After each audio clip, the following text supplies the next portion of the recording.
Hello everyone. তো আগের দিন তোমাদের সাথে শেয়ার করেছিলাম আমার অডিশনের স্টোরি। সিলেকশন হয়েছিলাম কিনা সেটা তো তোমরা অলরেডি দেখতেই পেয়েছো। তো আজকে আমার শ্যুটিংয়েরই ভিডিও তোমাদের সাথে শেয়ার করছি। তো এখন চলে যাচ্ছিলাম। আমার শ্যুট ছিল হচ্ছে 9:30টার সময়, কল টাইম ছিল হচ্ছে রাজারহাটে ডিআরআর স্টুডিওতে। তো গিয়ে আমাদের ব্রেকফাস্ট করতে বসিয়ে দিয়েছিল এই ব্রেড, কলা আর ঘুগনি দিয়ে। তো তারপরে আমাকে নিয়ে গেছিলো মেকআপ করাতে।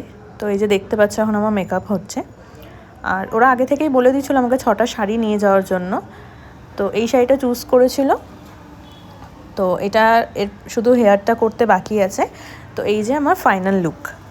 তো আমি রেডি শ্যুটিংয়ের জন্য আর কি। তো হার জিতটা তো অবশ্যই ভাগ্যের ব্যাপার, কিন্তু ওখানে গিয়ে যেটা পেয়েছি সেটা একদম সারা জীবনের প্রাপ্তি। এটা ছিল আমার সব গিফটস। তো একটু মন খারাপ করেই বাড়ি ফিরেছিলাম, কিন্তু যেটা নিয়ে ফিরেছিলাম সেটা সারা জীবনের একটা অ্যাসেট থেকে গেছিলো।